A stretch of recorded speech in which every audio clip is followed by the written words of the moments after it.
Angela, welcome back to my channel. For today's video, kay akong i-try ang mga products nga gipang-send sa VT Cosmetics. And if you guys don't know unsa ang VT Cosmetics, ang VT Cosmetics makeup brand na siya from Korea, and ang kana siyang VT Cosmetics pod kay naa siya collaboration with BTS. So katong ni contact sila na ako, like na-shookit ko, abi ko kanang scam ba siya or basta na-happy jud ko nga kanang like, di ba, collaboration niya with BTS, so more, medyo lang, para na ako lang nudi sa Inoy, pero medyo na-connect akong so mato siya, nadawat na ako ang kaninga product last month, pero karon na ako nabuhat ang video. Mato siya, it took, I think, mga 2 weeks or 3 weeks before nako siya nakuha. Dili siya door-to-door nga delivery. Ako pa siya gikuha sa post office. So they sent me 3 products. Ang kani siya kay ang ilang eyebrow wood pencil o ang ilang triple shading natural contouring, all day perfect face makeup, and lastly kay ang ilang velvet lip lacquer. This is in the shade Sunset Red. Ang akong buhaton karon kay basically mag-makeup ko using these products, and since na ako atong VT Cosmetics nga fusion nila, so gamiton sa din ako. Kumao din siyang fusion nga collaboration with BTS. If you guys want to know my thoughts about ani nga product, I will link it on the description box na ako review ani. Yes, check it out. So, wala ko'y concealer nga from VT Cosmetics. I'm gonna be using my NYX Full Coverage Concealer. Gamito lang na ko ang akong finger hack, kay mas dalian ko if magamit ko sa akong finger. Ako lang sang cover ng akong dark circles o akong eyelids. Medyo puti ra siya kaayo sa akong face. And then, ang akong next i-gamiton kay syempre ang again, puti ni siya nako, no? Puti as in puti. Di siya nako. Dugay-dugay nako, wala kagamit ani nga product. I know if nakakita na mo ato nga video nako nga or review kay niana ko nga mo update ko if ganahan ko ani ako siya ikon og sa akong mga favorites video, pero dugay nako wala kahimuan favorites video. So karon update, ganahan ko ani nga cushion if na ako sa bugnaw nga lugar, and nagamit din ako siya katong nag Hong Kong mi, gamit kayo siya kay katong na to mi bugnaw jud kaayo, indot siya for bugnaw nga place, wala rasad na sayang kay malmal jud din namo didto. So indot siya karon, ganahan ko karon, pero much ba magkilay nako. So wala pa ko gagamit aning ilang eyebrow pencil, and more na siya, more jud siya pencil. Typical eyebrow pencil jud siya, wala siya kanang brush. This is in the shade gray brown. If you guys know me or kanang kabantay mo sa akong mga makeup videos, ako syempre may gamitong pangkilay kay katong medyo dark brown. Dili jud kaayo ko tig gray. Ako rin na iset akong naong unya. Wait lang. I'm going for a natural looking brows lang. Dili na siya fancy or ganun siya. Ato i-zoom. Zombie. Pigmented naman sad siya for gray nga shade. Natural ko siya tan-aw. Murag napunan og buhok akong kilay. Since natural ang akong kilay, I'm gonna go for ko na lang fresh natural nga makeup.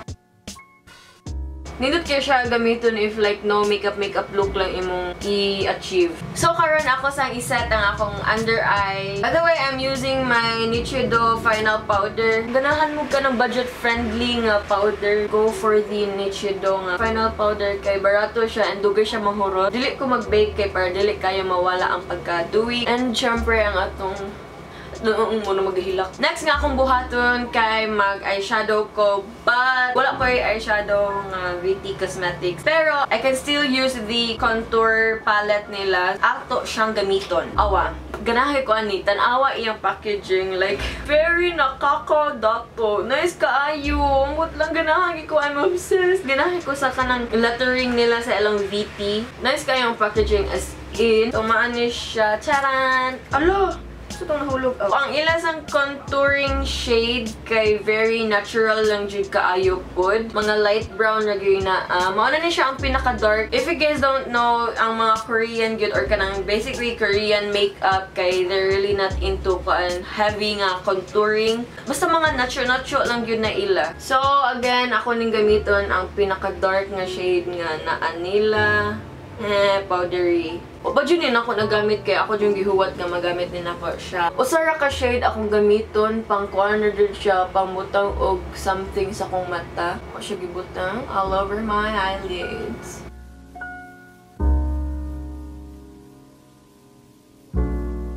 And then, akong i-try og use ni para sa lower. And since ganahan man ko nga na ay shimmer pod kay para achieve jud kayo nga tong Noriac makeup, no? Magamit ko ani nga palette and same shade gihapon. Ko siya ibutang diri nga part lang para pang highlight. And then I'm just gonna curl my lash. So this is from Milky Dress Barbie Make Mascara. Og ako sa butangan na akong lower lashes.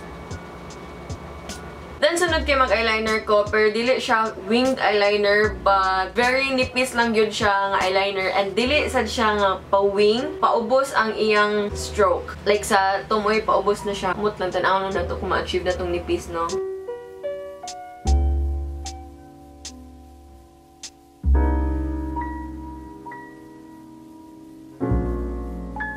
Diba? Na-adjust siya difference. Siyempre, kabugo na ko ay. I think mas baga ang pikas. Nandi na ako i-add. Uy, kibasing magsigog pabaga. May mo ang pandaan ni. I've been doing this kanang eyeliner. Dili. Sa una, hilig jud ko. Makitigi jud siya. Sa una, hilig jud ko og winged eyeliner kay makapa maldito siya ugnaw. Karon kay ingani na siya eyeliner nipis nga ubos kay ala lang makapa-innocente siya, diba? So next step kay syempre gamiton na ni nato jud for contour. And so far wala siya amoy. Sad lang kay wala siya brush pod. Karon kay ako lang siya i-mix. Your choice, your music. Mix, charot. Uy, sorry ha, di jud ko kay ba mo contour gyud ba ya? Diba? Natural rush. Perfect review siya for kanang no makeup look kind of gan or natural makeup. Unsa ba na inyong peg? Basta mga nacho.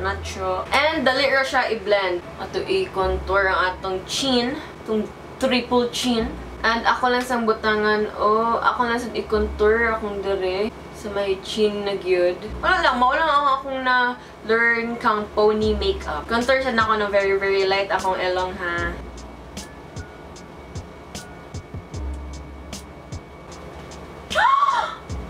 Hala!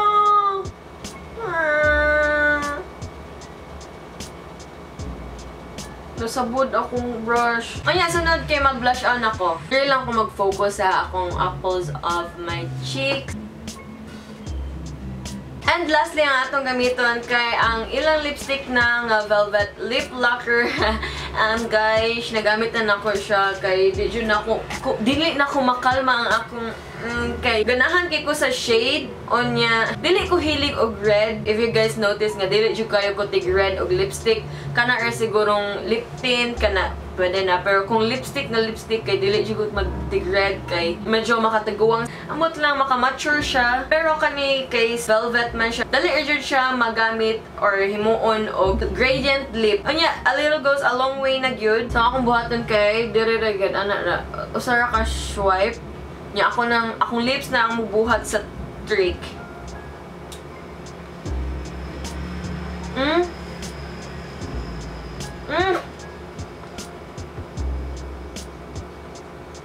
If masobraan ako, kaya ako na lang naikuan sa akong kamot. Akong kamot na lang mag-blend. Ang adjust rin na ang akong i-murag soft.